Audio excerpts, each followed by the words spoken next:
কালকে খেয়েছি আলু ভাজি, ডাল, আর হচ্ছে গিয়া কি বলে পকোড়া। সকালে মাছ ভাজা, আবার ডাল, মিষ্টি কুমড়োর সবজি আর আলু ভাজা। দারুণ হয়েছে খাওয়া দাওয়া।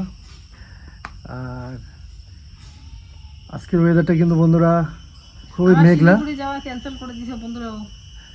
শিলিগুড়ি ও যেতে চাচ্ছে, আর দুই ছেলেকে নিয়ে। তো দুই ছেলেকে নিয়ে ও কতটা হচ্ছে গিয়ে যে সামলাতে পারবে, এটা হচ্ছে আমার একটা বড় সব থেকে টেনশন। হ্যাঁ, যে এই দুই ছেলেকে নিয়ে, বড়টা তো ঠিক আছে, ছোটোটা তো একেবারেই ও অন্য জায়গায় গেলে, নতুন জায়গায় গেলে, ওই যে বললাম একটা হসপিটালের ভয় ওর মাথার মধ্যে ঢুকে আছে। এই যে একটা ভয়, ও কোথাও একটা অচেনা জায়গায় গেলে, নতুন জায়গায় গেলে এতভাবে ভয় পায় না বন্ধুরা, মানে সারাক্ষণ কান্না। আর এমনভাবে কান্না যে কান্নাটা কি বলবো, মানে খুব জোরে একটা মানুষ কোনো কিছু কাটা গেলে, কোনো জায়গায় ব্যথা অনুভব করলে, এবং হচ্ছে সেটা খুব তীব্রভাবে যদি ব্যথাটা হয়, তাহলে যে মানুষের একটা যে কান্না হয় আমাদের বড়রা, সেই কান্নাটা হচ্ছে মিথিল কান্না করে একটা নতুন জায়গায় গেলে। তো সেই জন্য আমি বলছি যে আরে তুমি একাই গিয়ে দুই বাচ্চাকে সামলাতে পারবা? তো যদিও পাশেই থাকবে মামি, মানে মামি ওকে নিয়ে যেতে চাচ্ছে, কিন্তু সামলাতে আমি জানি, আমার মনে হয় পারবে না। কারণ ও ভীষণ ভীষণ জেদ, জেদই বলতে পারো। কারণ হচ্ছে কি, জেদ বলতে ওইরকম জেদ না, মানে ও কারোর কোলে সহজে যেতে চায় না। এইটা হচ্ছে সবচেয়ে বড় সমস্যা। অনেকে তোমরা বলো যে ভেবে তৈরি করছো ওর জন্য তোমার কলে যায় না, আসলে না, ওর দিকটাও বুঝতে হবে। মিতাংশ কেন সবার কাছে যায়? কারণ মিতাংশকে সবাই নিছে ছোটোর থেকে। ও যখন জন্মের পর থেকে মিথিল হয়েছে, তখন মিতাংশ ছোট, তখন মিতাংশকে সবাই নিয়ে নিয়ে থাকতো। এটাও ঠিক, কারণ মিতাংশ অবশ্য হ্যাঁ মানে সবার কোলেই ও ছোটোর থেকেই গেছে। আর মিথিলের ক্ষেত্রে হয়েছে কি যে শুধুমাত্র আমাকে পাইছে। হ্যাঁ, যখন ওর ভিডিওগুলো দেখবা, সকালে ঘুম থেকে উঠতে উঠে ওকে খাওয়াইতাম, খাওয়াই ওই বাড়িতে ফেলে থেকে আসতাম, যেটা আমাদের নিজেকেও খুব মানে দোষী লাগে। এই যে সকালবেলা দেখা হয়তো জেঠিমাদের বাড়িতে, দোলনাতে আর 12টা 11টা পর্যন্ত কান্না, যতক্ষণ না কান্না করছে ঘুম থেকে উঠছে দোলনাতে, ততক্ষণ ওই দোলনাটা, যেটা একটা জেঠু বানিয়ে দিয়েছিল, ওই দোলনার মধ্যেই ছিল। হ্যাঁ, তারপরে দোলনা থেকে আনতাম, এনে আবার স্নান ধান করাইতাম, ওই আমার কাছেই আবার স্নান ধান করাইতাম। ততক্ষণ আমি সারা দিনের কাজ করতাম, করে ঠকে আবার দোলনা থেকে আনতাম, স্নান ধান করাইতাম, আবার ও ঘুমাইতো, ছোটো বাচ্চা। সেম ওই একটা মানুষ ওই একই রুটিনে থাকতে থাকতে থাকতে থাকতে ওইটাই অভ্যস্ত হয়ে যায়। তো তখন ও সেই জন্যই ও মা ছাড়া কিছু বোঝে না। এখন যদি ওকে সেইভাবে সবাই নিত বা সবাই ইসে করতো, তাহলে ও সবার কাছে যেত। এই হচ্ছে ব্যাপার।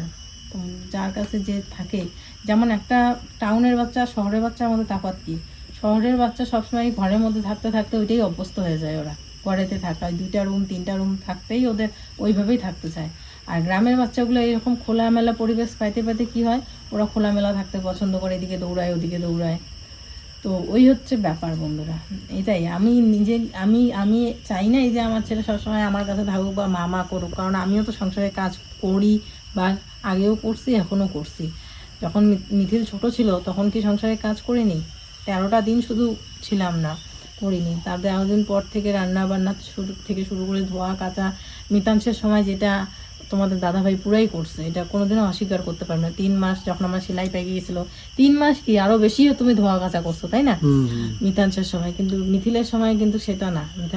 মিথিলের সময় কিন্তু 13 দিন পর থেকে আমি ধোয়া কাচা সব করছি, রান্না বান্না। তো এই হচ্ছে ব্যাপার। সেই জন্যই ও আমাকে ছাড়া কিছু বোঝে না এখন। এটাই হচ্ছে কথা। আমি তো চাই নাই যে মা করুক, আমি তো চাইছি ও যদি সবার কাছে যেত তাহলে সব থেকে ভালো না আমারই হতো। ওখানে রেস্ট করতে পারতাম। আমি এই যে যেরকম জেঠিমাদের বাড়িতে সন্ধ্যাবেলা যদি আমি মিতাংশকে দিয়ে আসতাম, তাই না? ছোটোবেলায় মিতাংশকে সন্ধ্যাবেলায় দিয়ে আসতাম, বাড়িতে এসে রান্না বান্না করতাম, তারপর 8টা 8:30টার দিকে নিয়ে আসতাম। কিন্তু মিথিলের ব্যাপারে তো তা না, না ছোটোবেলায় ওখানে থাকছে, না এখন থাকবে, এখন তো আরোই থাকবে না, চিৎকার শুরু করে দেয়। এই হচ্ছে ব্যাপার। তাড়াতাড়ি লাগাও, মার পা সুন্দর করে লাগাও।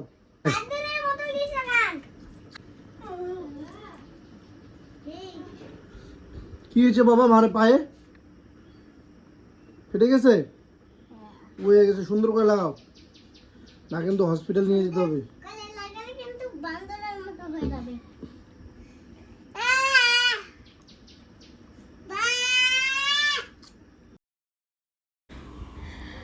যখন আমি মেয়ে ছিলাম তখন না আমার এই পা ফাটার সমস্যা ছিল না, আমার পায়ের মধ্যে কোনো রকম প্রবলেম ছিল।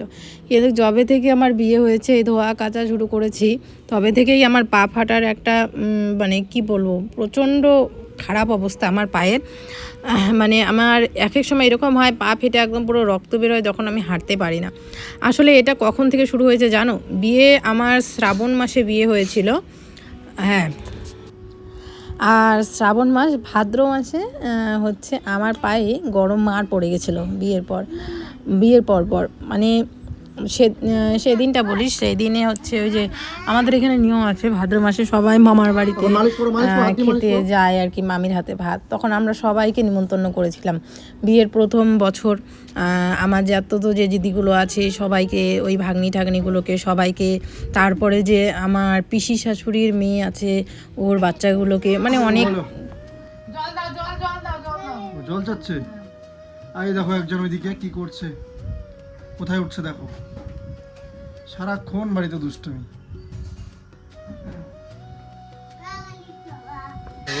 জল দেবো সেই খুশি হবে। মামা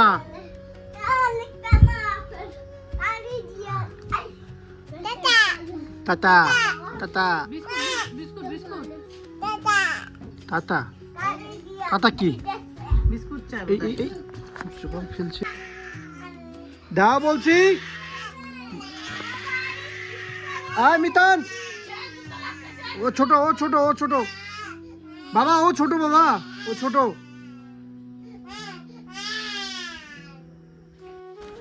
তো বড় একটা ভাতের হাঁড়ি, ওটা নামাতে গিয়ে ভাতের পুরো গরম মার আমার পায়ে পড়ে যায়। মোটামুটি দেখো, মামার বাড়িতে যে রান্না করতাম না সেটা ভুল, মামার বাড়িতেও কিন্তু আমি রান্না করতাম, কিন্তু ওখানে কজন মাত্র 3-4 জনের মেম্বার ছিল। আর এখানে এতগুলো লোকের রান্না করতে গিয়ে পুরো মার ছেঁকতে গিয়ে পুরো ভাতের হাঁড়ির পুরো গরম মার আমার পায়ে পড়ে যায়। আর যার ফলে কিন্তু আমার পায়ের এই অবস্থা, মানে পায়ের যে পুরো উপরের চামড়াটা সেটা কিন্তু আমার পুরো একদম পুড়ে গেছে। আমি ডাক্তার দেখিয়েছি 2-3 বার, ডাক্তার চেঞ্জ করেছি, ডাক্তার দেখিয়েছি, স্কিনের ডাক্তার দেখিয়েছি, অনেক ডাক্তার দেখিয়েছি, সবাই ওই একই কথা বলেছে। আমি যখন বলেছি এরকম হয়েছে আমার, তখন থেকে আমার পায়ের এরকম প্রবলেম। তো বলে যে এটা তোমার ভেতর থেকে চামড়াটা পুড়ে গেছে, যার কারণে এরকমটা হয়। বেশি জল ঢল ঘাটা হলে বা যখন আমি বেশি জলের কাজ করি তখন এটা অতিরিক্ত বেড়ে যায়, তারপরে প্রচণ্ড জ্বালা পোড়া করে, মানে কাটা জায়গায় জল লাগলে যেরকমটা হয় সেরকম জ্বালা করে। তো মাঝে মাঝে এরকমটা হয়। আবার যখন পা আমার একদম শুকনা থাকে, আমি যখন কোথাও আত্মীয় স্বজনের বাড়িতে যাই তখন তো আর বেশি জল ঘাটতে হয় না, তখন আমার পায়ে একদম পুরো একদম যেরকম মেয়েবেলায় পা হয়ে যায় ওরকম হয়ে যায়। কিন্তু যখনই আমি জলের কাজ করি তখনই আমার এরকম প্রবলেমটা হয়। তো যার কারণে আজকেও আমার পুরো পাটা ব্যথা করছিল। তো মলম আমার সবসময় ঘরে থাকে, তো মিতা সেটা লাগিয়ে দিচ্ছে। তো ছেলে আমার বড় হয়ে গেছে, বুঝতে পারে যে মার এই জায়গায় ব্যথা হচ্ছে, ও মলম নিয়ে ও সুন্দর করে লাগিয়ে দেয়। দেখতে দেখতে বুঝে গেছে যে মা এই মলমটা পায়ে লাগায়, ও সুন্দর করে আমাকে মলমটা লাগিয়ে দিচ্ছিল। তারপরে বেশ কিছুক্ষণ শুয়েছিলাম, রেস্ট নিয়েছিলাম, তারপরে এদিকে চলে আসলাম কাজগুলো করতে। 2 দিন বিছানার চাদরটা পাতা ছিল, আসলে বাচ্চা কাচ্চা ঘরে হিসু টিসু করে, বুঝতেই পারো। মিতাংশ করে না, মিথিল এখন হিসু করে। তো যার কারণে কিন্তু আমাকে বিছানার চাদরটা 2 দিন 3 দিন অন্তর অন্তর চেঞ্জ করতে হয়। তো বিছানার চাদরটা চেঞ্জ করছি, ওটা ধুয়ে দেবো। আজকে আর ধুবো না, কালকে ধুয়ে দেবো। এখন ধুয়ে লাভও নেই, রোদ নেই, তো পরে ধুয়ে দিব, কালকে ধুয়ে দিব। তো এখন এই বিছানার চাদরটা পাচ্ছি। তোমরা অনেকে বলেছিলে মিতু আমার পুরনো বালিশের চাদরগুলো চেঞ্জ করতে, চাদর বলে বালিশের কাভারগুলো, তো সেগুলো চেঞ্জ করে দিয়েছি। কালকের ভিডিওতে প্রচুর কমেন্ট এসেছে যে ঘরের ওয়্যারিংটা তুমি প্লাস্টারের ভিতর দিয়ে করবে, অনেকেই এরকম করে করেছো, তোমরা বলেছো কিছুই হয় না প্রবলেম, ভালো কারেন্টের যারা কাজ করে তাদের দিয়ে। তো তার জন্য অসংখ্য ধন্যবাদ। তো তোমাদের কমেন্টের মতোই করে তোমরা যেভাবে কমেন্ট করছো সেইভাবেই আমরা করব। তো এটা একটা সুবিধা হয় কি বলো তো, তোমাদের কাছে আমরা অনেক কিছু জানতে পারি, তো যার কারণেই কিন্তু তোমাদের কাছে জিজ্ঞেস করা, তো সেইভাবেই করার চেষ্টা করব। আর আপাতত এখন তো মানে কয়েকদিন কাজ বন্ধ থাকবে, কারণ কি বলো তো, কারণ হচ্ছে একটু টাকা পয়সা নেই, আবার ইটের দরকার, 2000 ইট লাগবে, আরও 2000 ইটের দাম 20,000 টাকা। তো একটু ইট আনতে হবে, সিমেন্ট আনতে হবে, মিস্ত্রি খরচা আছে, আর একটুখানি মানে হাতে টাকা পয়সা নিয়ে আবারও নামবো। মানে যখনই ঘরের কাজ ধরা হয় মিনিমাম 50,000 60,000 টাকা নিয়ে নামতে হয়, একবারে শেষ হয়ে যায়, আবার এইভাবে করেই আর কি করতে হয়। তো এদিকে দেখো ঘর দৌড়ে বিছানাপাটি পরিষ্কার করে ঝাড়টা দিয়ে বিছানা চাদর চেঞ্জ করে বাসনপত্র সব মাজা হয়ে গেছে, মেজে ঠেজে এদিকে ঘরটা ঝাড় দিচ্ছি। ঘর ঝাড় দিয়ে তারপরে কিন্তু আমি হচ্ছে ঘর মুছবো। এদিকে মিথিল গেছে ও ঠাম্মির ওখানে খেতে, ভাত খাচ্ছে। তো ওখানে গিয়ে ও আর কি খেতে তো পারে না, ওই শাক ঠাক থাকলে না ওগুলো ডাটাগুলো চিবায়, ও ভালোবাসে, তো সেগুলোই চিবাচ্ছে আর কি। তো আর মিতাংশ ওর বাবার সাথে খেলছে বাইরে। আসলে ওর বাবার সাথে ব্যাট বল খেলতে খুব পছন্দ করে, তো বাবা ওকে নিয়ে গেছে ব্যাট বল খেলতে, ওই রাস্তার মধ্যে ব্যাট বল খেলে। তো এইভাবেই খেলছে। আসলে সকালবেলা ঘরটা মোছা হয়নি, তো বিকেলবেলা না মুছলে হয় না, একদম বালি বালি হয়ে যায়। কাপড় চোপড় অনেক আছে বাড়ির পেছনে, এখানে আছে, তো সেগুলো তুলে নেবো। আর ভেজাগুলো এখানেই থাকবে, এই দড়িতে ভেজাগুলো থাকলে কোনো প্রবলেম হয় না। উঠানটাও ঝাড় দিতে হবে। আর এই যে দেখো বাবার কিন্তু এই ঘরটা এখনও মানে ধার বাঁধা হয়নি, কারণ এটা আমি এইভাবেই রেখেছি। কারণ কি বলো তো, চাইলে না মানুষকে দিয়ে ধার বাঁধাতেই পারি, কিন্তু বাঁধাবো না, কারণ এটা আমি সামনেটা ফুল ওয়াল করে দেবো, আর মেঝেটা আমি পাকা করে দেবো। পাকা বলতে ওই যে মেঝে পাকা, ভিটি পাকা, আর সামনেটা ফুল ওয়াল থাকবে, আর পেছনের দিকটা হাফ ওয়াল থাকবে, ওইভাবে বানানোর প্ল্যান। তো সেই জন্য আর এই ঘরটার প্রতি এখন আর মানে ওই মোছা ঘাছাগুলো করছি না, আস্তে আস্তে করব বন্ধুরা। পয়সা তো এক ঝাঁক নিয়ে নামতে হবে না, আস্তে আস্তে আস্তে আস্তে করে করতে হবে। যেরকম চাই সেরকম তো হয় না। এই ঘরটার পিছনে আপাতত কিন্তু আমাদের 1.5 লাখের উপরে চলে গেছে। হিসাব পরে তোমাদের সাথে শেয়ার করব, এখন আর না, একদম ঘর কমপ্লিট হোক, তারপরে তোমাদের সাথে একদিন না হয় পুরো হিসাব করব। একদম সমস্ত কিছু আমাদের হিসাব আছে, সিমেন্টের বস্তা থেকে শুরু করে মিস্ত্রি খরচা সব হিসাব আছে, তোমাদের সাথে আমি শেয়ার করব পরে। তো এদিকে আমি উঠান ঝাড় দিচ্ছি, এদিকে দেখো ছোটো ছেলেও ঝাড়ু নিয়ে এসে পড়েছে, ও ঝাড়বে। মানুষ যেটা দেখে সেটাই শিখে যায়, তাই না বলো? সেটা বাচ্চা বলো বড় বলো, যে পরিবেশে থাকে সেটাই শিখে যায়। এ দেখো ও কিন্তু একদম শিখে গেছে, ও এদিকে উঠান ঝাড় দেওয়া শুরু করে দিয়েছে। এই নাইটিটা যেটা পরেছি না, এটা গলাটা অনেকটা বড়, তো এই নাইটিটাকে আবারও খাপাতে দিতে হবে। খাপাতে বলতে ওই গলাটাকে ছোট করতে দিতে হবে টেইলারের কাছে। আমাদের এখানে না টেইলারও দোকান বলো, কোনো কসমেটিকের দোকান বলো, কিছুই পাওয়া যায় না, সব ওই বাজারে অনেক দূরে গিয়ে। তারপরে তোমাদের দাদাভাইকে বললে পরে একটা বলি আরেকটা করে, বলি যে গলাটা খাপাইতে, ও নিয়ে আসছে কি বলো তো, সাইডগুলো খাপিয়ে। কি বলবো আর, মানে ছেলে মানুষ তো বুঝতে পারে না, দুইটাকে রেখে যাওয়াও সম্ভব না, নিয়ে যাওয়াও সম্ভব না, সেই জন্য আর আমি যেতেই পারি না। আমার এই জন্য এই 150 টাকা নাইটিগুলোই ভালো লাগে। এই দামি নাইটিগুলো কিনে আমার ওই খাপাতে হয়, এটা করতে হয় ওটা করতে হয়, তার জন্য আমার ভালো লাগে না। আমার ওই 200 টাকা নাইটি একদম আমার শরীরের মধ্যে হয়ে যায়, কোনো খাপাতেও হয় না, কোনো কিছু করতেও হয় না, এই হচ্ছে ব্যাপার।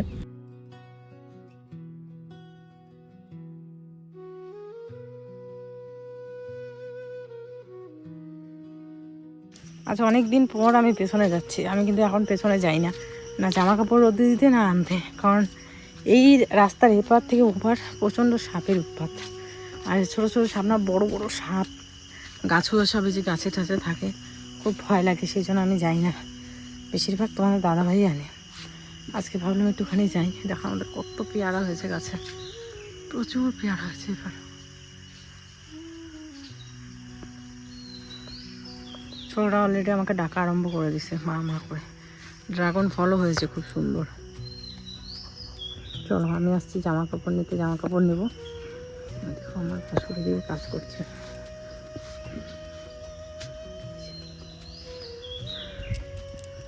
ভেজা জামা কাপড়গুলো, শুকনো নেই, শুকাবেও না।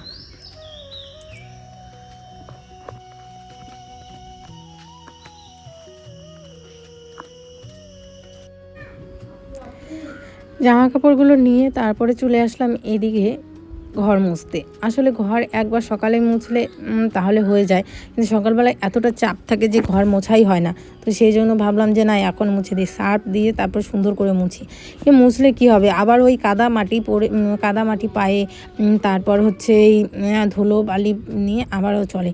যতবার আমি ঘর মুছি না কেন, ঝাড় দেই না কেন, ওই বালি ভাবটা কাটেই না। ওই যতদিন না 5 বছর হচ্ছে, 5 বছর 6 বছর হচ্ছে, ততদিন ওই এরকমটাই থাকবে। যতই মুছি যতই পরিষ্কার করি, ওই পরিষ্কারটা আর থাকেই না। আগে যেরকম যখন আমার নতুন নতুন বিয়ে হয়েছিল, বাচ্চা কাচ্চা ছিল না, তখন একদম ঘর সুন্দর করে যেভাবে গুছিয়ে রাখতাম, পাট পাট ওভাবেই থাকতো, বিছানার চাদর টান টান থাকতো, ঘর একদম গোছানো পরিষ্কার থাকতো। এখন আর সেটা থাকে না। এই দেখো না, একটু আগে আমি বিছানার চাদরটা পেতে গেলাম, আবারও দুই বাপ ছেলে মিলে বিছানার মধ্যে ঘোরা খেলছে। ওর বাবার পিঠে উঠে ঘোরা খেলে আবারও ওই বিছানার চাদর একদম কি কুচকানো মুচকানো করে দিয়েছে। একদম এত রাগ উঠে না, পরিষ্কার জিনিসটা থাকে না। মাঝে মাঝে ঘর মুছে একদম ঘর লক করে রাখি। আমি কই এখন উঠবি না, ঘরের মধ্যে যাবি না, কিন্তু ওই যে ওদের জেদের কাছে আমি হার মেনে যাই। ও বলে না ঘরে যাব, এটা করব ওটা করব, নাহলে কান্না শুরু করে দেয়, এটা লাগবে ওটা লাগবে, যার কারণে আবার আমার খুলে দিতে বাধ্য হই। তো কত আর করবো বলো, করতে করতে আমি হাঁপিয়ে যাই, আমার আর শরীর চলে না। মাঝে মাঝে এমন অবস্থা হয়ে যায় আমি মনে হয় বিছানার মধ্যে শুয়ে থাকি, কান্না পায় জানো। মাঝে মাঝে শুধু মনে হয় যে আমি একদম জোরে জোরে কান্না করি, আমার বুকের ভিতরে যত জ্বালা কষ্টগুলো সব কান্নার মাধ্যমে বেরিয়ে আসুক, কিন্তু কান্না করতেও পারি না। জোরে জোরে কান্না করলে মানুষ কি বলবে, মানুষ হাসবে, সেই জন্য কান্না করতেও পারি না, নিজেকে আর আটকে রাখতেও পারি না। এদিকে দেখো তোমাদের দাদাভাই কতগুলো সুপারি শুকিয়েছে। আমি বলছি আমার জন্য শুকাইছো, বলে কি তোমার জন্য থরি শুকাইছি, মিস্ত্রিগুলো আসে ওদের পান সুপারি দিতে হয় সেই জন্য। কিন্তু আবার দেখবে দেখাই দিবে যে আমি আমার জন্য বলে শুকাইছি, এত ভালোবাসা।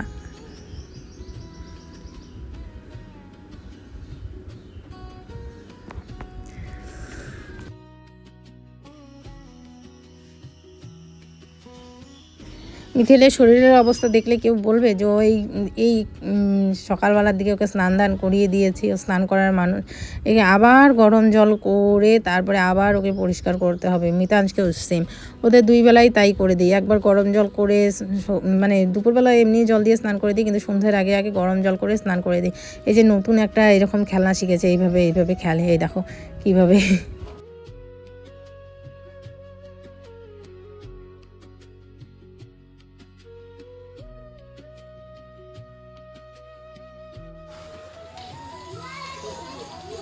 বিকেল বন্ধুরা, আমি কয় ঘন্টা বাড়াইলাম? মিঠু ঘুরেছে প্রায় 1 থেকে 1.5 ঘন্টা। আমি নিয়ে যাব আধা ঘন্টা, তারপরে যাব বাজার সদাই করে আসবো, ঘোরাঘুরি করবো। প্রতিদিন বাজারে যেতে ভালো লাগে? ভাত হজম হয় না পেটে, বাজার যাইতেই হবে না? যেতেই হবে। বাজারে আড্ডা মারে বন্ধুরা। আমাকে দেন তো 5 টাকার ঝুড়ি ভাজা। এই যে দেন, কাস্টমার আছে এদিকে, 5 টাকা ঝুড়ি ভাজা দেন। কোথায় ঝুড়ি ভাজা দাও? এই যে দোকানগুলো যায় না এদিকে, এই শিখছে ঝুড়ি ভাজা নেবেন, ঝুড়ি ভাজা দেন। গড না, এই যে বন্ধ করো, হয়ে গেছে বিজনেস। আর আমি তোকে কি বলছিলাম, দুধটা কোথায় রাখতে বলছিলাম? কোথায় রাখতে বলছো মা? দুধ ফ্রিজে রাখতে বলছি। তুমি কোথায় রাখছো? আর দুধ তুমি কোথায় রাখছো? ডিপ ফ্রিজে রাখছে। হ্যাঁ, আর দুধ আমি এখন কেমন করে ঠান্ডা করতেছি সব দেখা। এদিকে গরম জল বসাইছি, ওকে পরিষ্কার করে দিব। এই দেখো গরম জলের মধ্যে বসাই দিছি দুধ, এমন কাজ করছে মিতাংশ, পুরা দুধ বরফ হয়ে গেছে।